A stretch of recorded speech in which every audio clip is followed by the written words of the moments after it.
Welcome to Tales of Podcastia. Season 1, it's a legendary book club, embellished with voices. I am Sam Allman. I'm Bernard. And this podcast is our newest Ko-Fi timed reward series. We're going to cover every game in the Tales of series in release order, but playing the best version of the ones that came out. So technically this would be the third game released, but it's a remake of the first one, and the first one is not as good as whatever. You get what I'm saying.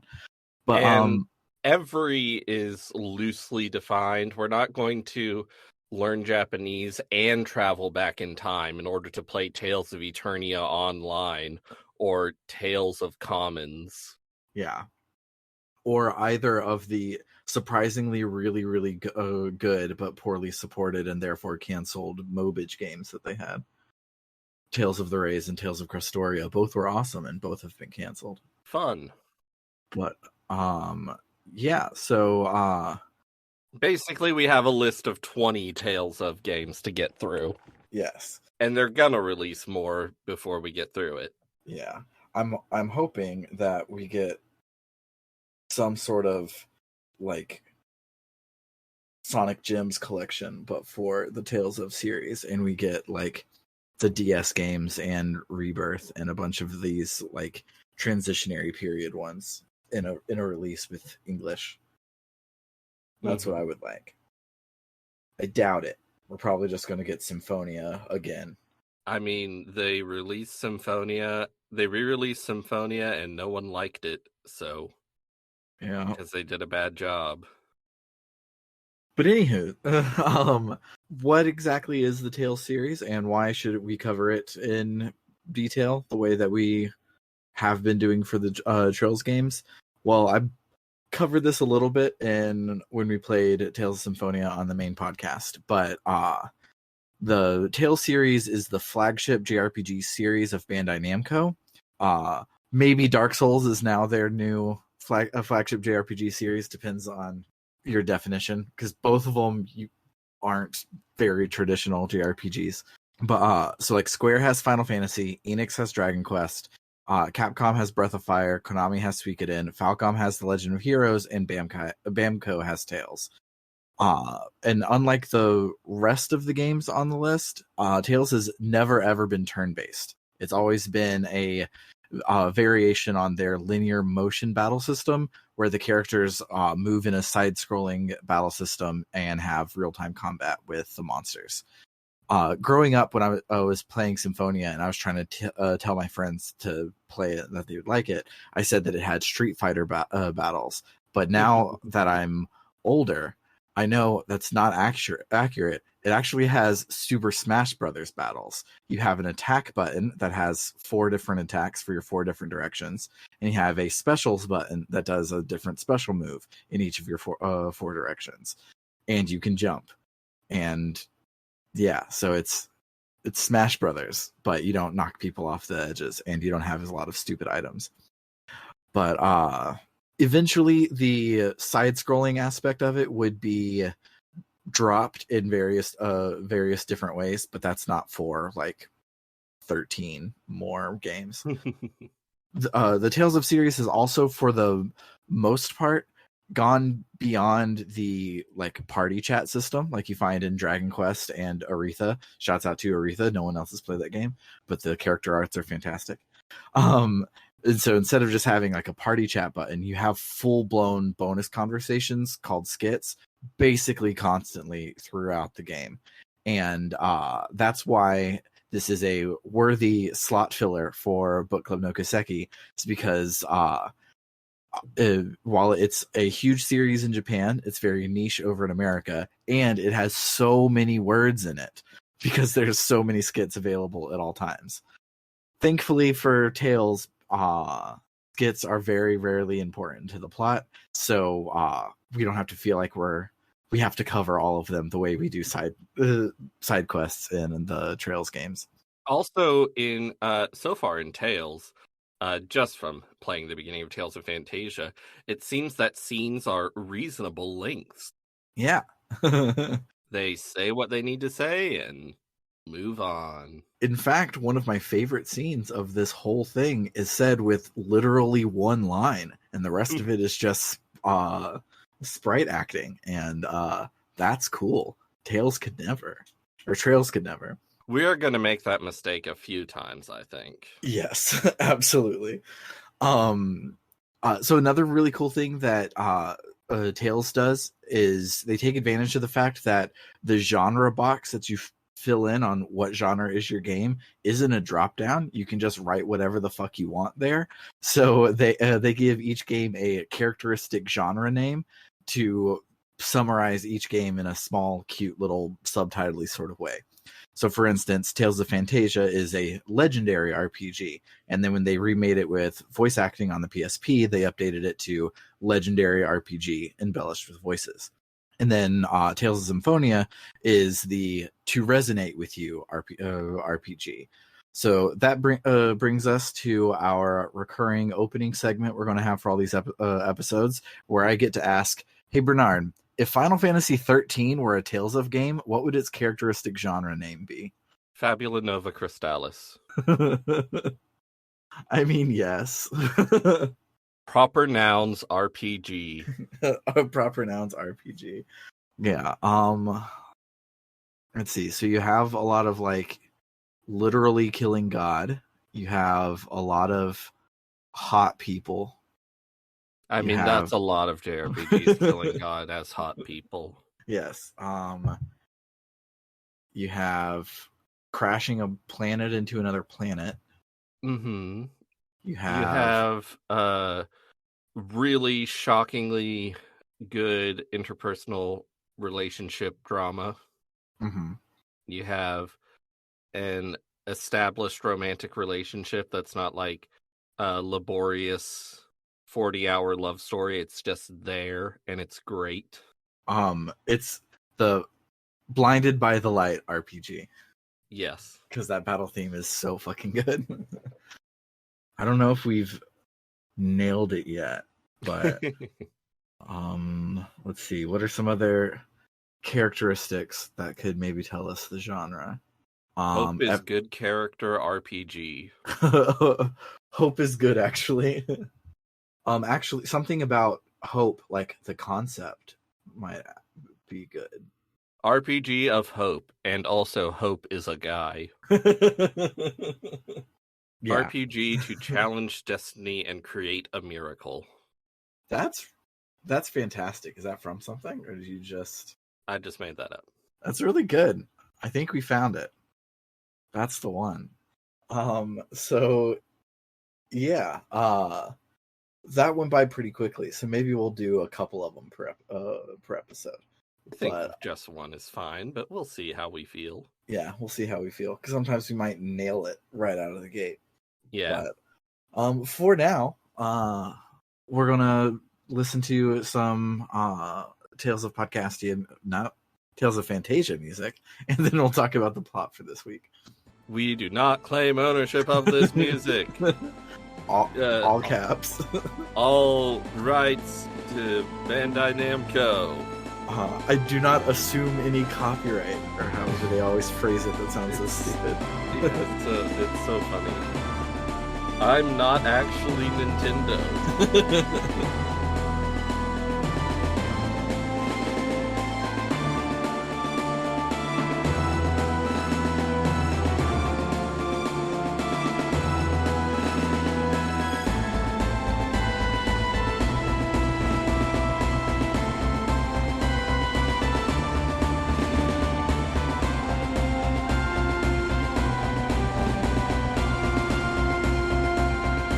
So suddenly, the boss shoots a ball of dark energy, striking down the party's archer. The healer attempts to revive him, while the fighter charges towards an imposing figure, but is swatted away easily. However, the mage isn't giving up yet. The light of heaven shines on its avenger. The gates of hell shall be thy doom's harbinger. Shine, celestial thunder! It ends here! Indignation! The boss is caught off guard. A magical blast hits the boss, and he has no choice but to teleport away and retreat. But when he arrives to his destination, he's cornered by 4 new heroes who complete a binding ritual and lock the boss in a tomb sealed with 2 amulets. Once he's been sealed, a robed man, tired from all of the effort, says, "It seems like the duty entrusted to my bloodline for generations is finally at an end." I love that feeling. It's so good. The game just fucking lets go, and it just starts. And this is the scene I was talking about. They're like the mage's thing, and then the robed guy's line are the only lines. The rest of it is just no explanation given. We see it later, and there's a whole ass conversation that they just ignore right here, and you just are buckled in, and it's good. I specifically love the feeling of when the duty entrusted to your bloodline for generations is at an end. When you finally fulfill the duty entrusted to your bloodline for generations, it feels so nice. But also starting in media res. Yes. So then we get a pointless FMV credit sequence, after which a dozen or so years later, we meet Cress Albane. In the game me and Bernard are playing, he's Kless Alvane, because that's how it's romanized in the credits of the Japanese version. But in the Game Boy Advance official localization, which is a bad localization, but it's the only official one, he's Cress. And then every time he cameo appearances in all of the other games, he's been Cress. Tales of Cresstoria is an alternate universe where Cress is still the main character, but he has a different plot. He's Cress, but we're probably going to say Kless on accident because that's what our game says. And yeah, we are playing a fan translation of the PlayStation version, of which there are 2 fan translations, which are different from the official translation, and different from the fan translation of the Super Famicom version. There's lots of versions of this game you can play. Yeah. If you want to play any of them, the Fantasian Productions version of the PlayStation 1 game is probably the best one. That's the one that we're going to be playing along with. It owns. The only problem is, for some reason, they decided to change the text on the PlayStation screen, turns out. So a lot of emulators have a lot of problems with it. So it took me a hot minute to get it working on my 353. It only kind of works on the Steam Deck. It's kind of annoying to get to work, but the team that did all of the hacking disbanded years ago, so we can't get an update to it. We just have to deal with it. But yeah, it's this fan translation, it tries to match the tone of the Symphonia Onward official Bamco releases, and it does a pretty good job so far. I really am enjoying it. Some of the lines I feel are trying a little too hard to be woolsy without actually being woolsy. But for the most part, I'm loving it. Yeah, it's definitely not working designs level. And it's not Keikaku means plan level. The other PlayStation 1 translation is a little bit Keikaku means plan, and therefore everyone else that's not me and Bernard will say to play that version. But yeah, we like the English to read good more than it to be accurate to the Japanese. Yeah, so Cress lives in a small town called Toltis, where his father Miguel and his mom Maria live with them. Maria is sick with an undisclosed sickness, and so Cress and Miguel have been taking care of her. Miguel is a teacher of a special fighting style of some sort, and he's drilling some trainees when Cress arrives home from taking care of his mom. Miguel's like, "Hey, Cress, about that pendant that I gave you." But before they can talk about it, Cress's childhood friend Chester calls Cress from outside. They're about to go hunting in the woods to get some food, and Miguel's like, "Okay, we'll just talk about the pendant at dinner tonight. Go get some food, hurry back, etc., etc." So Cress and Chester head out to the forest. In the forest, Cress and Chester see a boar, so they chase after it, eventually winding up at this old half-dead tree. As Cress approaches the tree, he sees a spirit that comes out of the tree and says, "Do not harm the tree." And then the tree suddenly grows into a huge, flourishing, like giant tree, but it's just an illusion, and it quickly returns back to its half-dead state. Shortly after, they catch up with the boar, and we have our first boss fight. It's a boar. It's a boar. B-O-R-E. True. I mean, we don't really have any arts at this point, so... Yeah, you just kind of smack the attack button until you win. Yep. After we do win, we suddenly can hear a bell ringing out from the village. It's the warning bell that they only ring whenever the village is under attack. Fuck. Which never happens. Except today, because we established a plot point before we left. Mm-hmm. Which was a bad idea to do, Miguel. Yeah. It's all Miguel's fault, actually, this whole game. If he would have just said, no, let's do it now and not plan for the future, everything would have been fine. Mm-hmm. So Cress and Chester hurry back to town and find that, oh fuck, it's been burned to the ground. Chester runs off towards his house, and Cress does the same. He goes to his house. When he gets home, Miguel is already dead, and Maria barely clings to life. Cress tries to stabilize her, but she dies shortly after giving Cress a warning. Flee to your Uncle Olson's place in Euclid. They're after your pendant. And then she croaks. I feel like a lot of JRPGs, when the hero's town burns down, they don't have everyone die. Yeah. Literally everyone in the town is fucking dead. Mm-hmm. And like if you go and talk to like the NPCs as you're leaving, like everyone's getting ready for a huge wedding the next day, and so there's a lot of cute little chatter about the people that are going to get married, and so you come back and like the entire bridal party is just corpsed on the ground together, and it's brutal. Mm-hmm. So Cress goes to find Chester and is like, dude, we gotta leave. But Chester says no. He's going to stay behind and bury everyone, give them a proper burial. And bury a whole fucking town. Yeah. It's going to be so exhausting. Cress is like, we don't even know if the people who attacked the village are gone. They could kill you. And Chester's like, I don't give a shit. I'm staying. If you gotta go, I understand. I'll catch up later. So Cress ventures out alone, hoping that since he has the pendant, maybe he'll pull the focus away from the village so Chester will stand a better chance. I have a question for you. Uh-huh.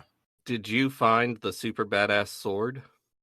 The Night Saber? No, I did not. The Let's Play found it, and I did not. I found it, and it's real good. It's not like game-breaking or anything, but it's just a lot better than what you would have otherwise. Yeah, I think it's like the 3rd or 4th slot sword, and so you only can get... You start with the first slot, and you can only buy the second one by the end of this week, so definitely a leg up at the beginning of the game.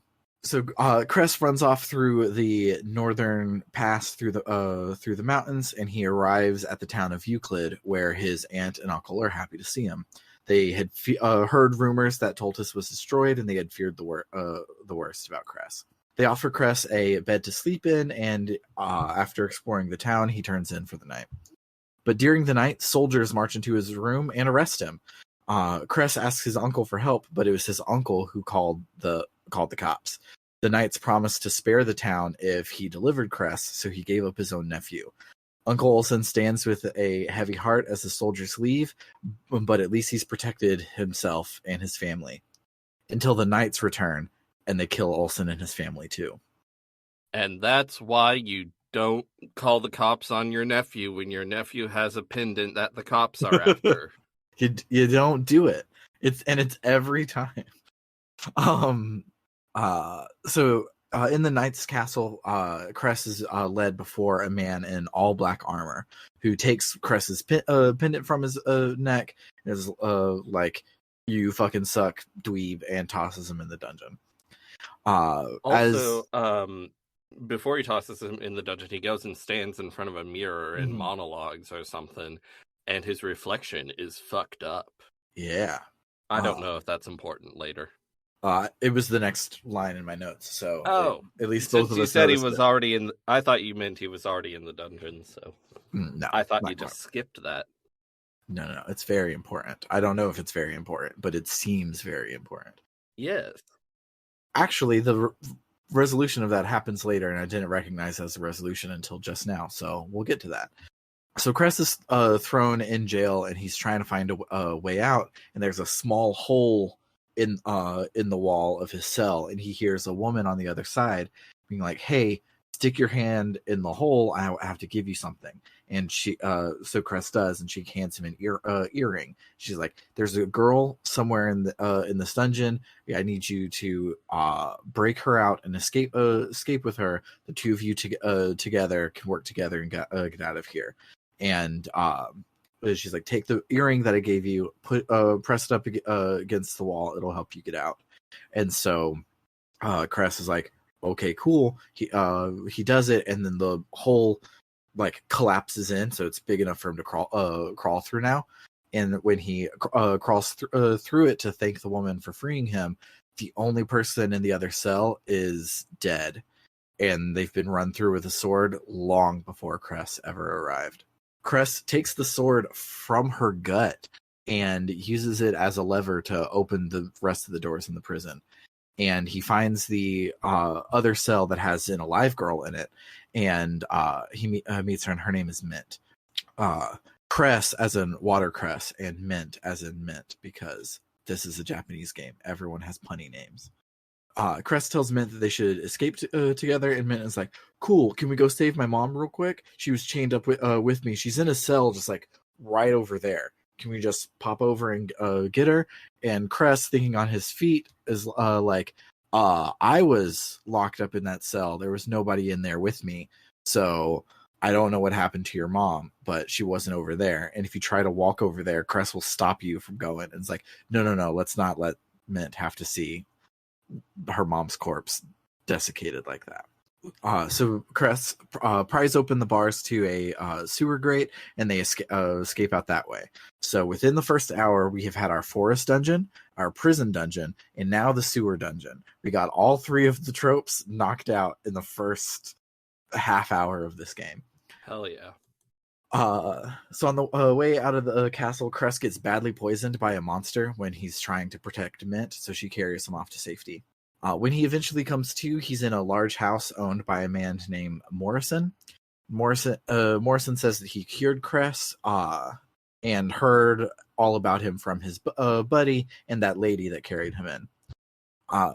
Mint comes in and gives Cress some homemade quiche to teach him about the cooking mini game of the series and to help him feel better. And she's like, "Now that you got some food in you, go outside and get some fresh air." Once outside, if we're able to parse the level geometry correctly, we can make it into the front yard where Chester is there to see us. Morrison was like, "Yeah, I said your buddy and that lady, so obviously Chester was here." Morrison had showed up at the village shortly after Cress left and helped Chester bury the dead so they could catch back up. Morrison came to the village because he had been trailing a man in black armor, but it was too late to be able to save Toltus. He apologizes to Cress for not being able to save his parents, who were old friends of his. He also apologizes to Mint because her mom was also a friend of his. And her name also starts with M. Yeah. Morrison, Merrill, Maria, and Miguel. Keep them straight. Also Cress and Chester. And Mint.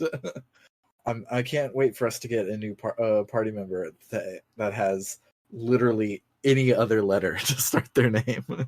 Mm-hmm. Morrison asks Cress if he has his pendant, and Cress says that no, the man in black stole it before he was thrown in prison. Morrison is like, "Fuck," and runs off to the mausoleum. He's like, "Stay here, stay safe, because if the sword master Miguel couldn't stop the man in black armor, what chance do a level 5 swordsman, a level 3 ranger, and a level 2 cleric have?"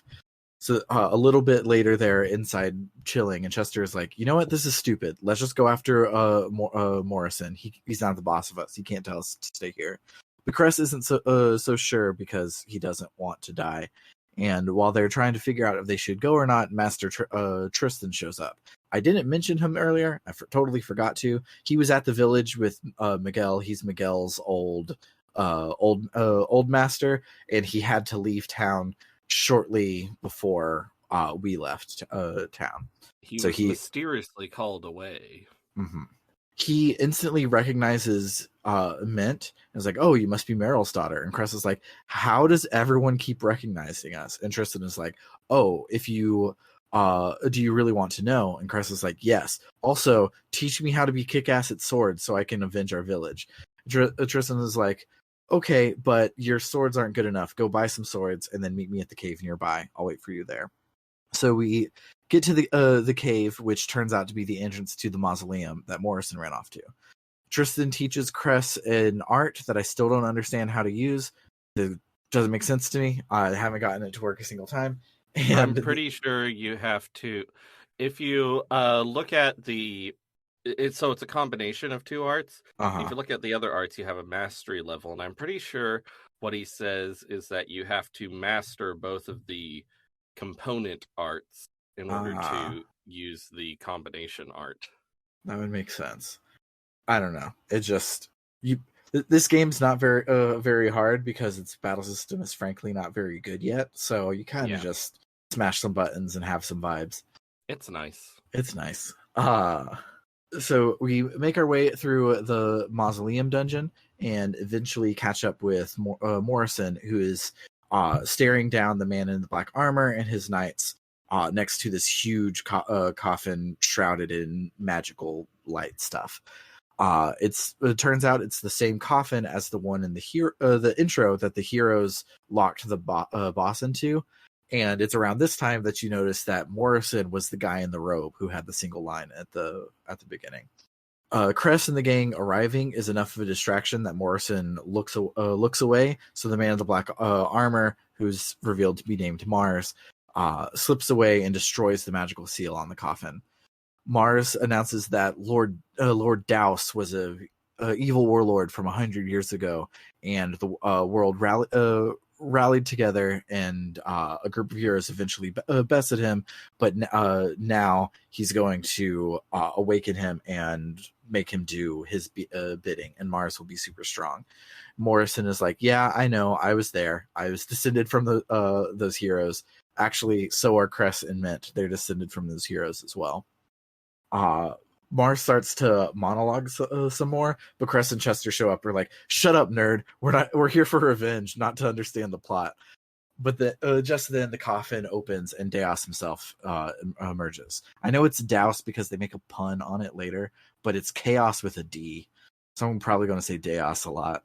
Yeah. So yeah, Douse emerges from the coffin. Mars is like, "I freed you. I'm your master." And Douse is like, "No, I used you to free myself." And he Kamehamehas Mars to death. So the spooky in the thing was Douse controlling Mars without Mars realizing it, because Mars now is dead. So we're not going to get any further thing on the spooky. So the spooky was supposed to be he's being controlled by somebody, and that somebody is the Dark One. Fun. So yeah, Mars is dead, and Dow sees Morrison is like, "Oh, it's you. You're the last survivor of the assholes what locked me in this coffin." And he starts to prepare a Kamehameha for Morrison. Morrison is like, "Fuck, I don't have any time to explain, so I'm going to use some cleric thaumaturgy shit and send you away. Take this book and good luck." And he starts casting his cleric spell, but there's not enough time to cast it. So Chester dives in front of the first Kamehameha and takes the brunt of it. The spell finishes, and Cress and Mint vanish. Morrison runs over to check on Chester, but Douse marches upon him, preparing a huge-ass spell. He says, "I know that was the light of time travel. Where did you send them?" But Morrison refuses to tell him.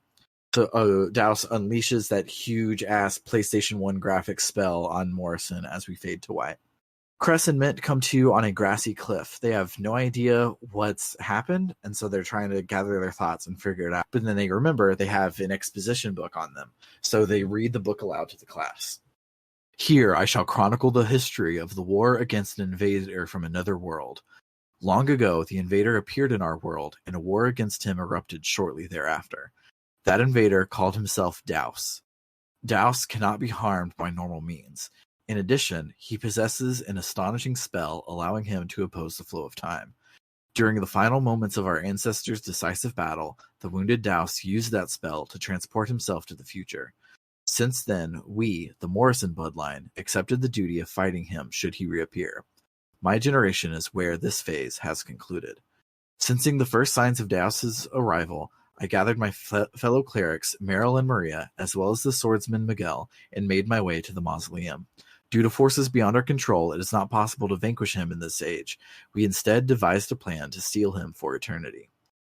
We see a flashback of the intro scene with Morrison, Miguel, Maria, and Meryl waiting for Daus to show up and then using the penance to seal him in the coffin. This one has dialogue, basically delivers the same information as the one without dialogue does. The book continues. Daus appeared in a dazzling burst of light, and though it was difficult, our plan has succeeded. 2 pendants were used to divide Daus's power, and one was entrusted to the Albane couple, and the other to Meryl Adnade. I myself took upon the role of watching over the seal itself. Cress and Mint then decide that they must find a way to stop Daus, but also first they have to figure out where the fuck they are. More like when the fuck they are, which we'll figure out next week. What? Air horn. So yeah, let's listen to some more Tales of Phantasia music and then talk about our memorable moments.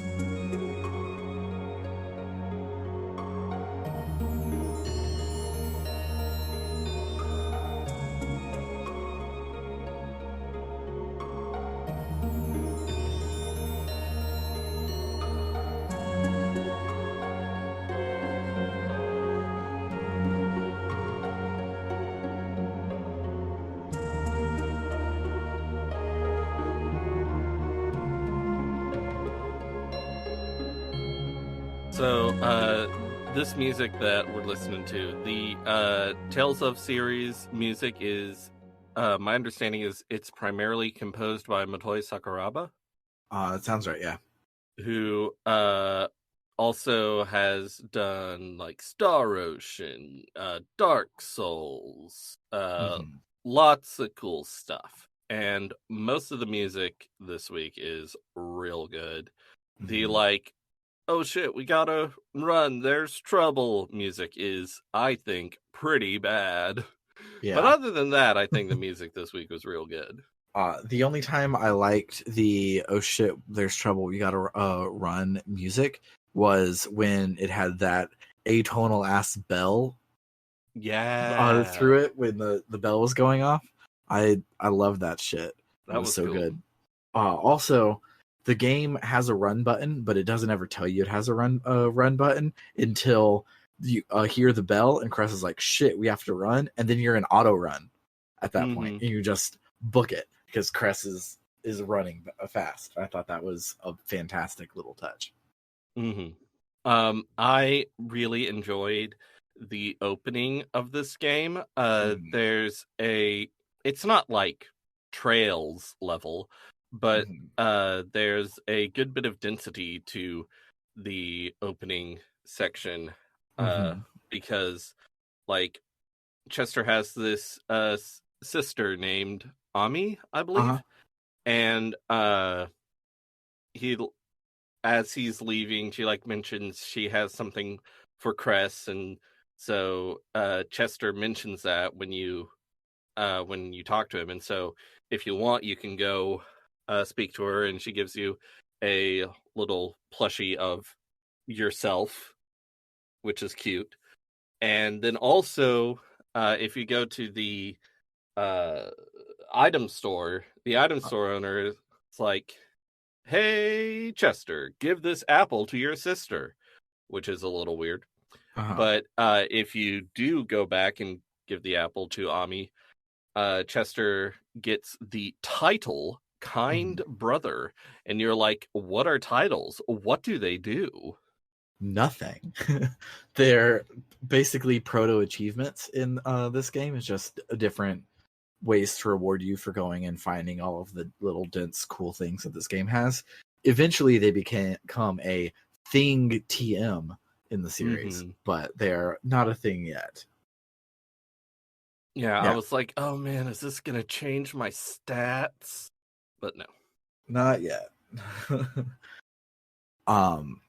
So the skits were not in the Super NES version of this game. They were added for the PlayStation version, and because of that, they don't work the same way that they do in the rest of the series. The rest of the series, when you unlock a skit, it'll just pop up the title of the skit at the bottom of your screen, and you press usually the select button, and then watch the skit there. On In this game, because they wasn't in the Super NES, they squeezed it in where if you press the select button anytime on the world map, it will take you to a skit, and if there aren't any new ones, it'll just replay the last one that you came across. So you have to remember to do it a little bit. Yeah, and I So, often forget. mhm. I did run into one that I thought was awesome, though. There's a skit close to the beginning where Chester's like, so Cress, is the bandana like part of your kung fu or whatever? And Cress is like, what? He's like, you wear one, your dad wears one, all of the trainees were wearing one. Like, is that part of it? Like, is that part of the training? And Cress is like, oh no, I hadn't noticed, but Master Tristan doesn't wear a bandana. Could you imagine that bald guy wearing a bandana? And Chester's like, you're right, that'd be stupid. And I just loved it. Mm-hmm. So when you are in your house at the very beginning, Mhm. Miguel is training these kids, and they have practice swords, and they're swinging. Mhm. If you step in front of one of them, Cress gets owned. He gets whacked on the head and like flies forward and has a hurt animation. And I think Miguel says stay out of the way or something. It's That's great. awesome. Did you notice that one of the kids in the corner, his animation has an extra frame than everyone else, so he gets progressively more and more off?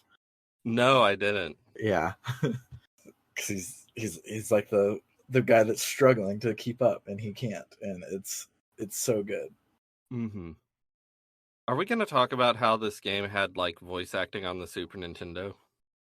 Oh yeah, I wanted to bring that up. So yeah, this game had voice acting in a way that a lot of Super NES games that had voice acting did it, where like in battle you would have them like call out their attacks and stuff. That's not super surprising. What is surprising is that this game has an anime opening on the Nintendo, complete with a vocal theme, and they did it by putting each like stanza of the song as a sample, like a drum sample, and so there's a quote unquote drum machine that just hits the downbeat every measure to play the vocal theme, and so they accomplished having a fully voiced anime opening on the SNES, and it's amazing and super cool.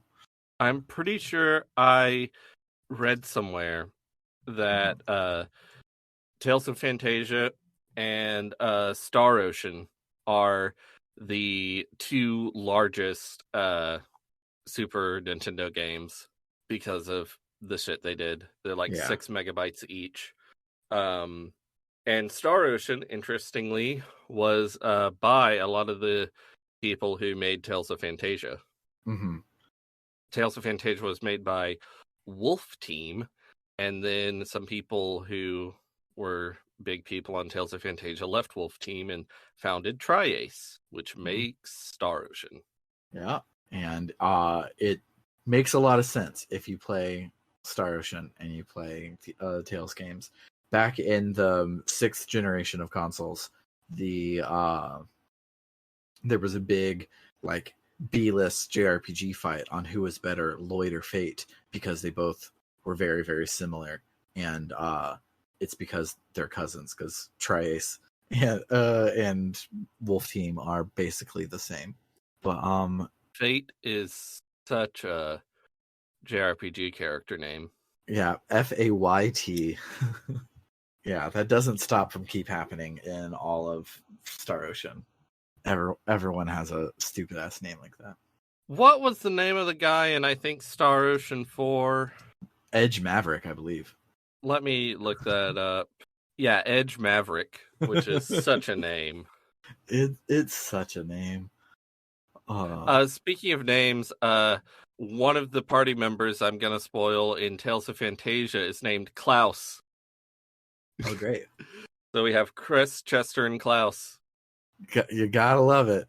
And so the reason that this happens quite a lot in JRPGs, and because they don't start with the same letter in Japanese like they do over here, but Cress and Klaus do. Yes. And Mint and Miguel also do. So it's still a little bit of a problem in Japanese, but it's exacerbated over here. Yeah, those are the only ones that I have. A lot of the skits have been good, but none have like stuck out to me and has been like hilarious so far.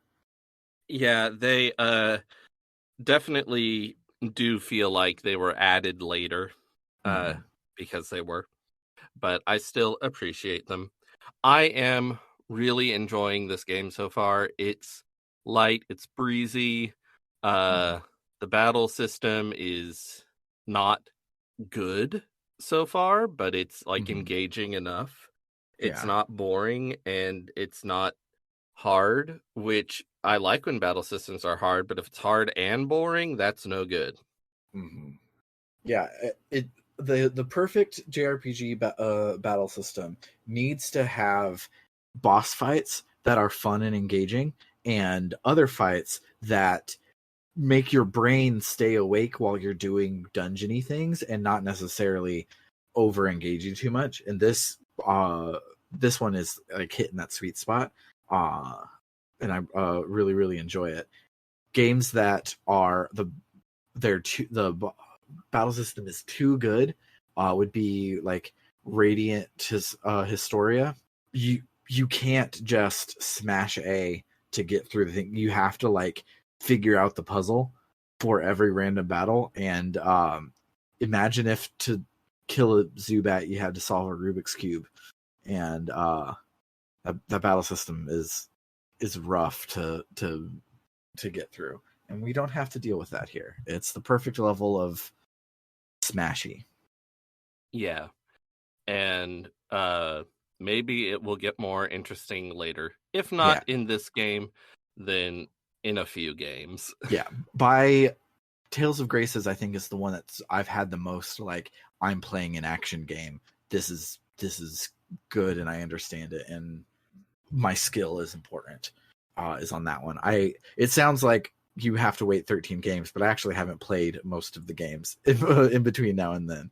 So I don't know if the other ones have just as good as stuff. But yeah, we didn't talk about our histories with the Tales series. Oh, yeah. So I played Tales of Symphonia on the GameCube, and I got to disc 2, and I don't remember if I got any farther than that. And then I got a PS3 right after college, and Namco did a giant Tales sale where if you bought Zillia, they gave you and if you bought Zillia 2, they gave you Zillia 1 and Graces Zillia 1 and Symphonia for free and like 50% off of Graces or something. So you got to bundle basically every PS3 Tales game for like $1.50 kind of. And so then I was like, oh, I'll go back and I'll finally finish Tales of Symphonia. And I did, and it was awesome. And I completed it like the week before meeting Summer, and I was telling Summer about how great it was, and I was like, and then they gave me all these other ones, and we played through Tales of Graces, and Tales of Graces is in my like top 5 RPGs. We then bounced off of Zillia. It's a lot of people's favorite. I think it's bad in multiplayer, and it's fine in single player. Oh, also these games all have multiplayer. The rings that Cress and Mint start with. If you the technical ring is the first player, and the other two rings are the other players, so you can have other players playing playing the other characters, which is cool. That's what those do. Yeah, the item description does not help. It's just like, this is for sending radio waves. Beep boop. It goes beep beep beep. Yeah, but yeah. So they have multiplayer. So me and Summer played through Graces together, and then we bounced off of Zillia, and we're playing through Berseria. And Berseria has my absolute favorite opening act in JRPG history, and so they've always been a super favorite of mine for the past decade. But I actually haven't played too many of them. Cool. I played Tales of Symphonia in 2004 because that's when it came out, and I liked JRPGs, but I had only a GameCube to my name. And do I remember anything about it? Yes, I remember the last line. I don't even and I remember the scene about coffee that is either hot or cold. Those are the two things I remember. Yeah, that's basically all you need to know. I know. I won't say I remember this. I just know this because he is mentioned occasionally in Smash wish lists and stuff. I know the main character is named Lloyd, and he has 2 swords because 2 swords is better than 1. It's true. It's double the sword. Yeah, no one wants another sword guy in Smash Brothers, but they do want a guy. 2-sword guy. Now that's something. Yeah, they should put Zoro One Piece in Smash. Yes, they should put Zoro One Piece in Smash, and in his announcement trailer, they show Lloyd being like, "Look at me, I'm an anime guy, and I have 2 swords." And then Zoro shows up and is like, "Stupid idiot! No one wants a 2-sword guy. We have a 3-sword guy." Hell yeah.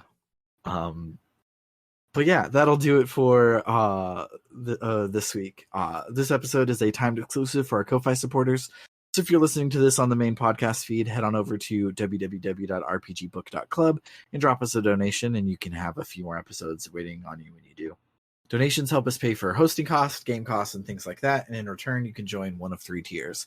The Gadabout tiers for everyone who pays $1 or more a month. This gets you access to these episodes and our Book Club no Kaseki episodes a month before everyone else, and it lets you vote on our polls whenever they go live. The Warrior tier is for everyone who pays $5 or more a month, and it also gets their name shouted out at the end of every episode, just like this. Shoutouts to Dragon Slayer 19, Cerebral Wind, Floris, Kaldron, Freddie Rodriguez, Aaron524, Jfro Prime, and Doho. And then finally, the Luminary tier is for everyone who loves us so much that they pay us $20 or more a month. And so they also get a 1-cent shout out to make me say whatever they want. Shout outs to L. Tantavi, who wants you to check out critical-distance.com, an aggregator for games criticism and journalism. Shout outs to William Taylor, who wants you to check out rpgamer.com, a game review website by people like us, for people like us.